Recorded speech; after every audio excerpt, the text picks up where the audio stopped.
दीना वाडिया जो कि कायद-ए-आज़म मोहम्मद अली जिन्ना की अकलौती औलाद हैं, 15 अगस्त 1919 को लंदन में रतन बाई जो कि कायद-ए-आज़म की दूसरी बीवी थी के यहाँ पैदा हुई। आपका नाम दीना जिन्ना रखा गया। आपकी उम्र सिर्फ 10 साल थी जब आपकी वालिदा का इंतकाल हो गया।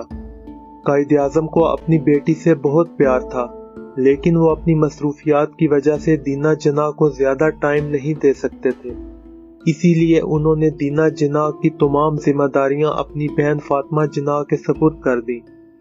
इन्हीं दिनों तहरीके पाकिस्तान भी अपने अरूज पर थी, जिसकी वजह से कायद-ए-आज़म के साथ साथ फातिमा जिन्ना की मसरूफियात में भी इजाफा हो गया था और इसी वजह से दीना जिन्ना अपने पारसी ननिहाल के ज्यादा करीब हो गई। और फिर वो वक्त आया जब कायद-ए-आज़म मोहम्मद अली जिन्ना को पता चला कि उनकी बेटी दीना जिन्ना एक पारसी खानदान के लड़के से शादी करना चाहती है। उन्होंने अपनी प्यारी बेटी को ये शादी करने से मना किया और इस मौजू पर बाप बेटी में जो मुकालमा हुआ वो तारीख का हिस्सा बन गया है। कायद-ए-आज़म ने अपनी बेटी को समझाते हुए कहा कि हिंदुस्तान में लाखों पढ़े लिखे मुसलमान लड़के मौजूद हैं, इनमें से किसी भी लड़के से शादी कर लो।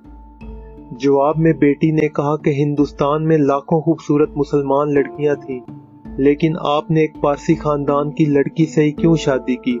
जिस पर कायद-ए-आज़म ने जवाब देते हुए कहा कि प्यारी बेटी, तुम्हारी माँ ने शादी से पहले इस्लाम कबूल कर लिया था, लेकिन इस बात का दीना जिन्ना पर कोई असर न हुआ और वो कायद-ए-आज़म जिनके एक इशारे पर हिंदुस्तान के लाखों मुसलमान अपनी जान निसार करने पर तैयार रहते थे, अपनी बेटी की जिद के आगे बेबस हो गए।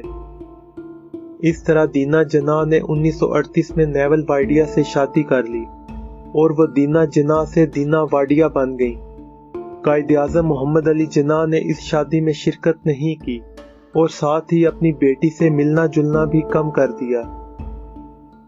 1948 में जब कायद-ए-आज़म का इंतकाल हुआ तो दीना वाडिया बम्बई से कराची तशरीफ लाईं और रोते हुए वापस चली गईं। इसके बाद वो न्यूयॉर्क मुंतकिल हो गईं और अगले 56 साल तक वो एक दफा भी पाकिस्तान तशरीफ न लाईं। 2004 में जब इंडिया की क्रिकेट टीम ने पाकिस्तान का दौरा किया तो उस वक्त पीसीबी के चेयरमैन शहरियार खान ने दीना वाडिया को भी पाकिस्तान आने पर राजी कर लिया, लेकिन वो सरकारी मेहमान बनने पर राजी ना हुई। पाकिस्तान में मौजूदगी के मौका पर इनका इंटरव्यू करने की कोशिश की गई तो उन्होंने कहा कि मैं कायद-ए-आज़म मोहम्मद अली जिन्ना की बेटी जरूर हूँ और अपने बाप से आज भी बहुत प्यार करती हूँ, इसीलिए अपने बेटे और पोतों के हमरा अपने बाप के ख्वाब पाकिस्तान को देखने आई हूँ, लेकिन मैं अपने बाप के नाम से शोहरत नहीं कमाना चाहती। इसी दौरे के दौरान वो फ्लैग स्टाफ हाउस भी गईं, जहां उन्होंने कायद-ए-आज़म से मुतल्लिक नवादरात और तस्वीरें भी देखी। इसके अलावा वो मादरे मिल्लत फातिमा जिन्ना के मज़ार पर भी गईं और उन्होंने वजीर मेंशन भी देखा, जहां कायद-ए-आज़म की विलादत हुई थी। ये दीना वाडिया का पाकिस्तान का आखिरी दौरा था। इसके बाद वो कभी पाकिस्तान ना आईं और 2 नवंबर 2017 को न्यूयॉर्क में 98 बरस की उम्र में इनका इंतकाल हो गया। तो दोस्तों, ये थी आज की वीडियो। अगर आपको ये वीडियो पसंद आई है तो इसको लाइक करके अपने दोस्तों के साथ भी शेयर करें और कमेंट्स में अपनी राय का इजहार जरूर करें। शुक्रिया।